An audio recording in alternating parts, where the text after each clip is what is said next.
What was the reason that you wanted a camera in the first place?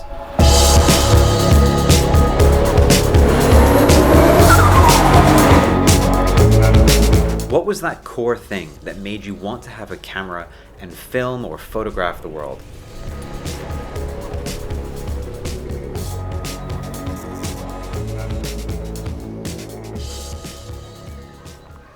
This trip to Japan wasn't about bringing all of my cameras and all of my gear.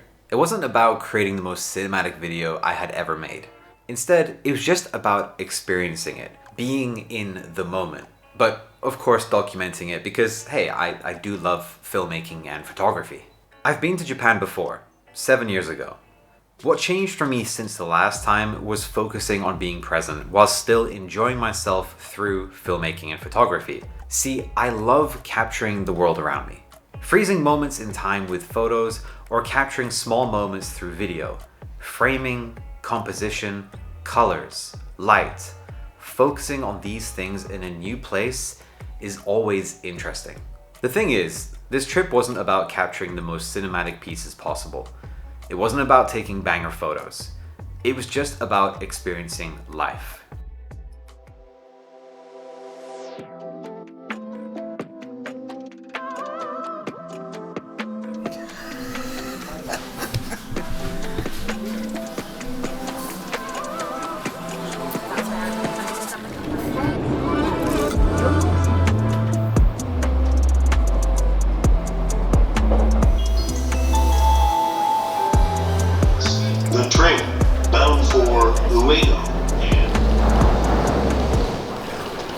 What's good? Hello.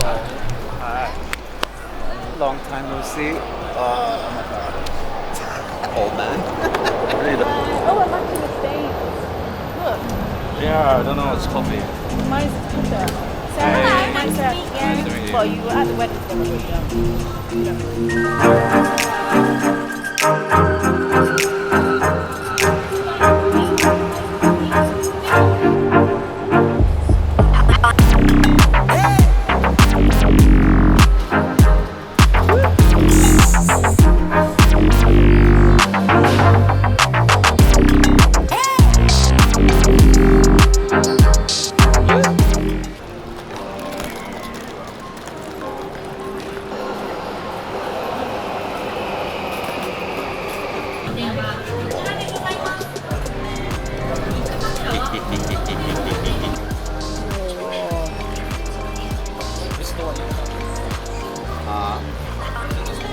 Yeah, it's the exact same. This so Sigma Glass works with their BP camera. Sorry, FP camera. No, BF. There we go. And then they have these silver lenses. Man.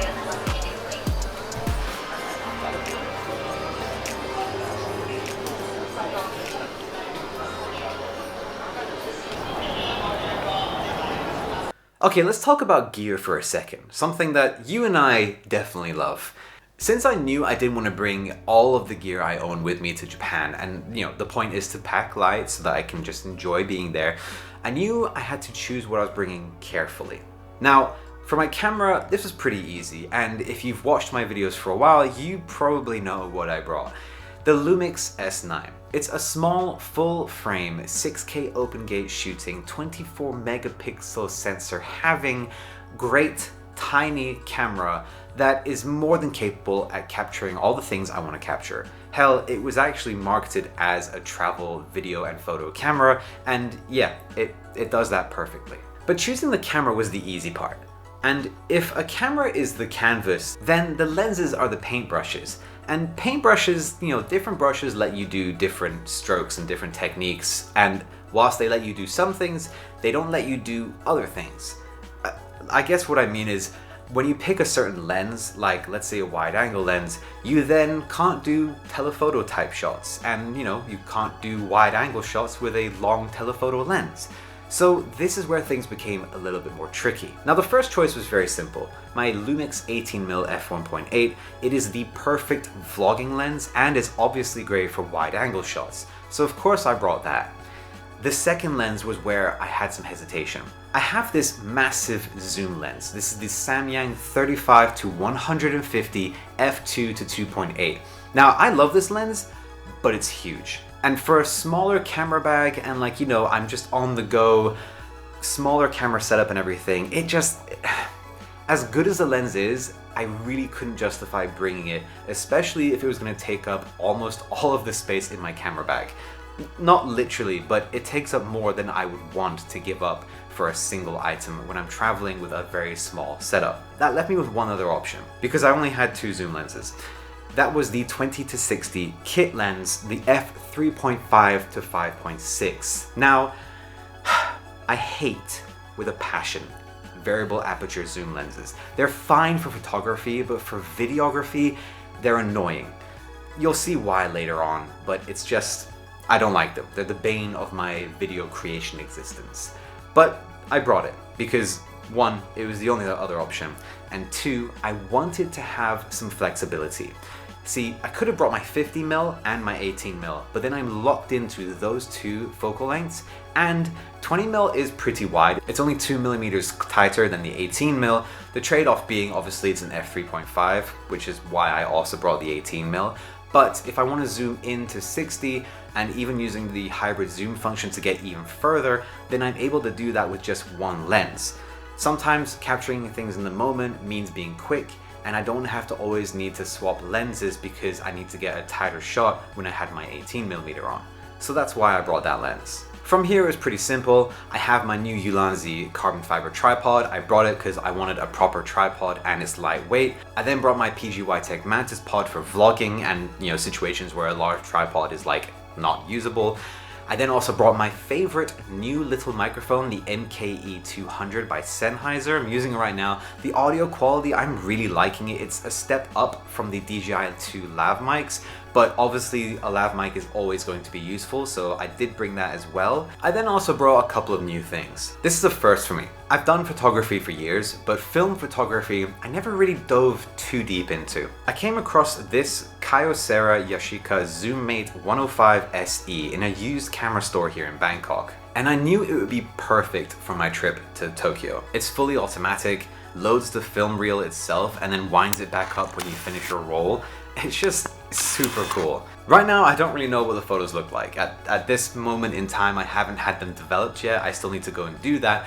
But I used 3 rolls of Kodak film, and I also used some Fujifilm roll, just 1 single roll. And what excites me about film photography is the slowness of it. Because you have to pay to play, you have to pay to buy the film, then you have to pay to get it developed and, you know, scanned and sent to you and all of that. You have to be more careful with what you shoot and take your time with the framing, the composition, making sure you're happy with the lighting and things like that. Especially when you're doing things like travel photography where things are in motion all the time. You're photographing people and cars and places where things are always happening. You gotta take your time a bit. And taking my time with capturing shots was a nice change of pace, especially in a very busy city like Tokyo, where most of the time I'm zooming in and out to get things quickly before they disappear. Film, I think, will always look pretty damn good because it's film, but that slowness and the time you take to get a good photo because you're gonna have to spend money on every single shot, it does make you take better photos, I think, especially compared to it just quick firing away on your digital camera.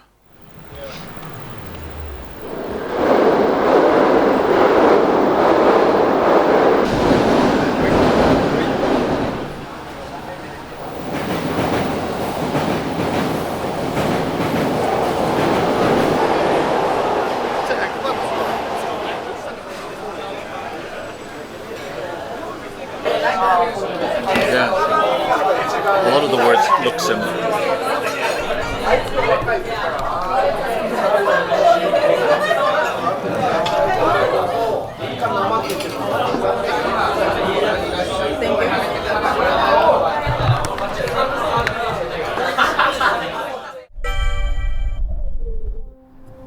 On our way to Fuji.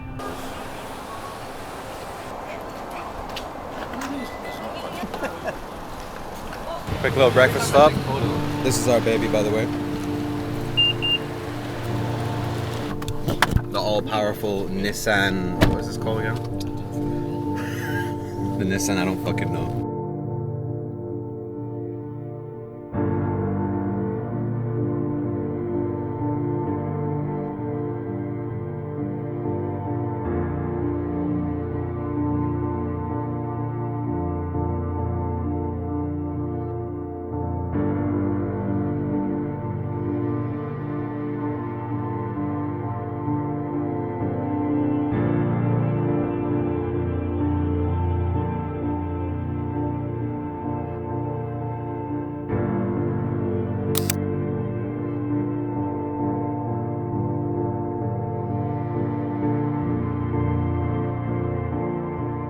Now vlogging on the 24 to 60.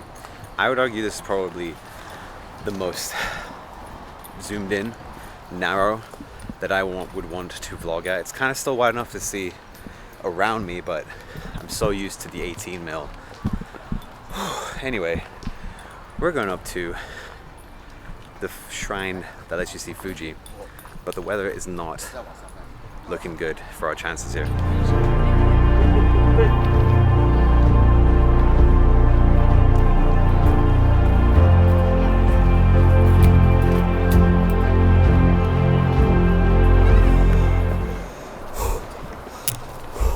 The nose strips.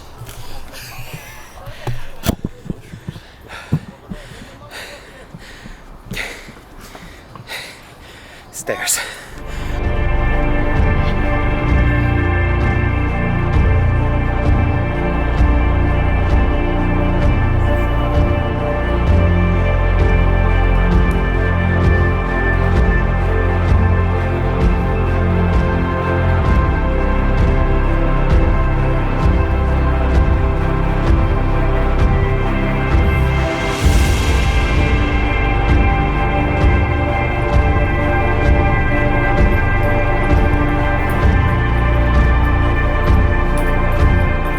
Even though we couldn't see Fuji, I like exploring. I'm happy to even be here, and we did get some cool shots at least, and a little hiking, didn't we, Mike?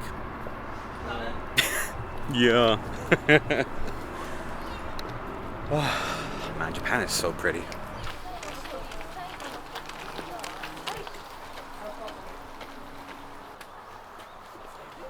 I purposefully brought a smaller bag because I didn't want to carry a lot of stuff on this trip. And the bag I used is the Sac Nomad over-the-shoulder sling backpack. It's a great camera bag. I'm really enjoying how much space it has inside. You can actually fit a good amount of camera gear inside, and I've made a full review video about it already.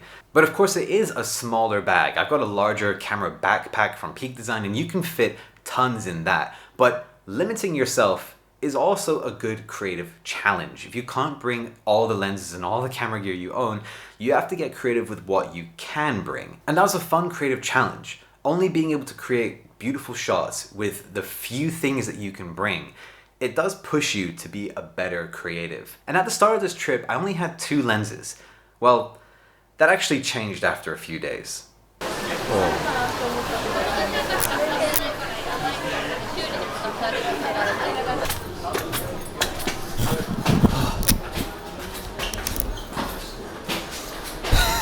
Oh, thank goodness it's just here.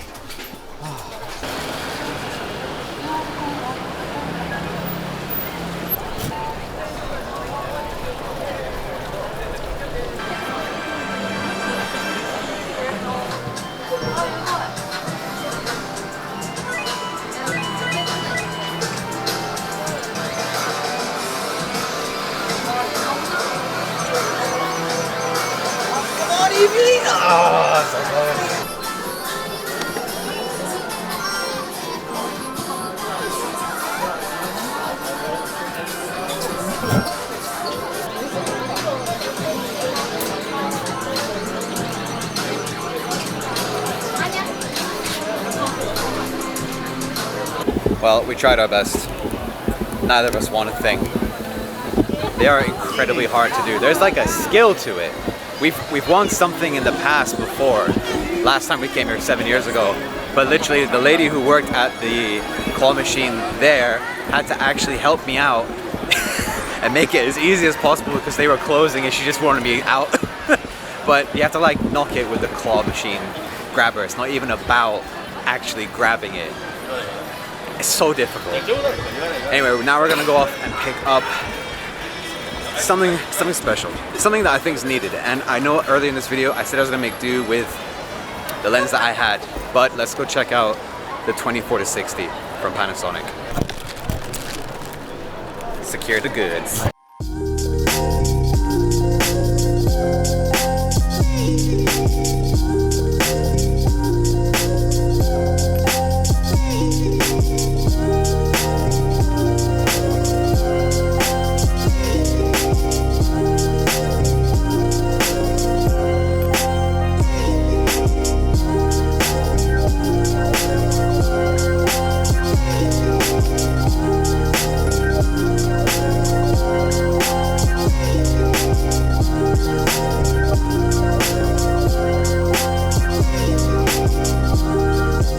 You know what's funny is after I bought the 24-60 f2.8, I only used that lens for the rest of the trip. So I guess what's funny is had I had this lens, because I'm using it right now, at the start of my Japan trip, I wouldn't have brought the 18mm or the 20-60mm. I could have done the entire thing with this one lens. And I guess that kind of makes it a one and done lens for L mount, but I'm gonna be using this lens for a lot longer before I make any sort of claims like that. So don't worry, a full review for this lens will be coming, eventually. So we're at the famous Lawson right now. I don't see the big deal. There's nothing. You can't see anything. There's no Fuji there. It may not be the best day for coming to Mount Fuji, but at least we're here. That's all I care about.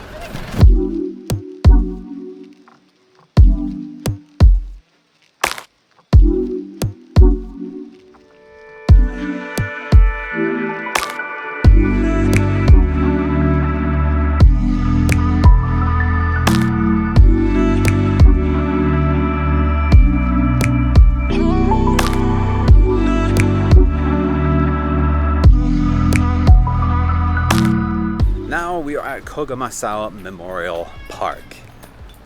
I think. We kind of missed the turning. But even though it's kind of a cloudy day, overcast days are perfect for portrait work. And in terms of reporting on the gear I'm using, I am so far still loving using the 24-60. I think its versatility and the constant f2.8 aperture is such a key reason to buy it alone. And I have to admit, I know what I said earlier in this video about still being able to capture good shots with a kit lens, and that is very true. I think I've captured some very good shots with that lens, but it's the frustrations from using a variable aperture zoom lens, especially at nighttime. It makes it very difficult. I need to get this shot. Oh my god. No, they kissed. How cute.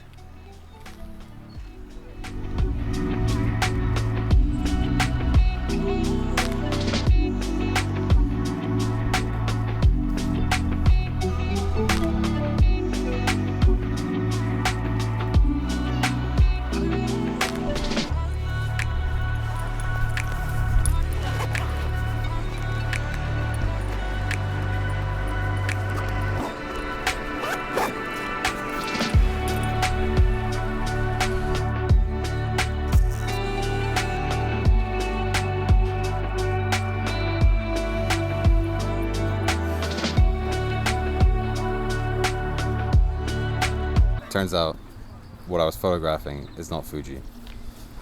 Fuji's over there.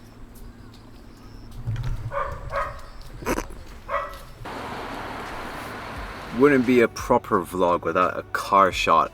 We've been using a car to get around, I'll put the name on screen, the Mount Fuji area, and it is definitely the way to go. We rented ours in Tokyo and then drove it here. I'm not sure what's better, if it's better to like get a train from Tokyo to here and then rent a car from the area, or to get one in Tokyo then drive it, because if you get a train in, I know you'll be waiting in line to like collect your car and stuff, because a lot of people do that. When we went to go pick ours up, we got there a bit later than we intended to, but like there was no line, there was no one else there, so it just took a while to actually get out of Tokyo. That was like the only drawback. But it's funny, it's nice because there's no one else here. So we kind of get to enjoy the places that we're visiting all to ourselves, but we can't see Fuji. And I don't know, I think I'm very much just the kind of person who's happy to go to a place and explore it and be there, and like at least I've gone and been to the place. Get off. It would have been cool to see the mountain, but it won't be my last time here, that's for sure. Well, Mike's back from the toilet, so on to the next spot.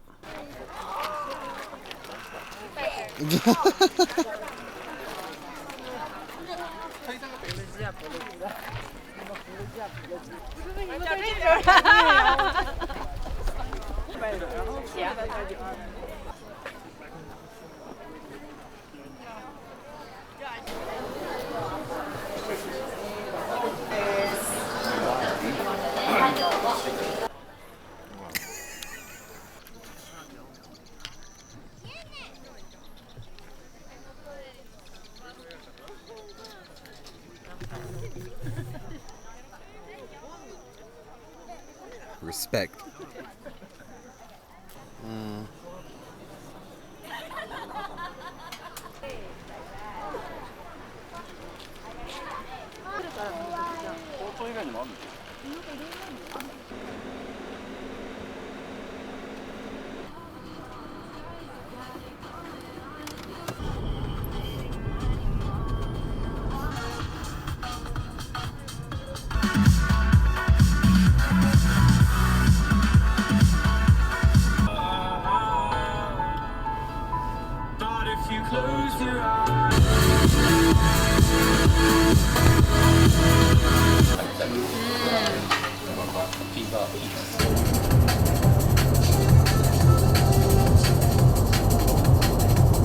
Cool.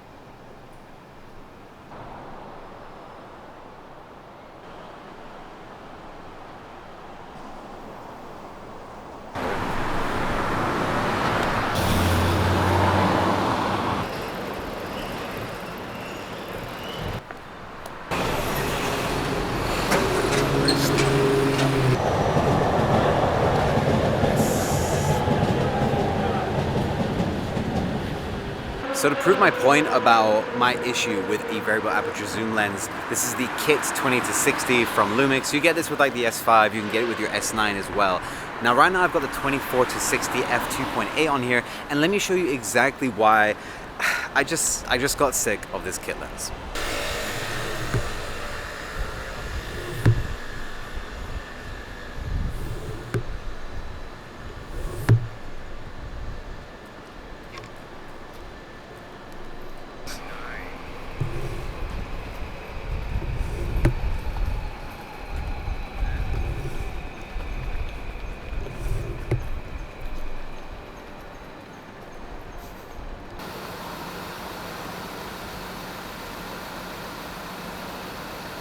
As you could see from the video, I had used a handful of cameras this trip. The Kyocera camera for film photography, Mike's Fujifilm point and shoot, my Lumix S9, the Kodak Charmera, and my iPhone 14. I think mixed media is just a cool thing in videos anyway, but I think it just goes to show that you can use anything to capture the moment. At the beginning of this video, I asked you what was the reason that you first wanted a camera. And if you haven't been able to piece it together, here's my reason. Being able to capture the beauty of the world in a way that our eyes simply cannot see. It is fascinating. That fascination is what drives me with my videography and photography. Capturing the world, different moments, freezing a single second. It's truly incredible when you stop to appreciate it. So that's my why. What's yours? If you guys enjoyed this video, please hit the subscribe button. We are getting super close to 5,000 and I'm... Hello. That's really cool. And don't forget to headbutt the like button while you're down there. And if you want to learn more about the gear that I have used to create the videos from this trip, there will be videos on screen for you guys to watch. And I'll see you there.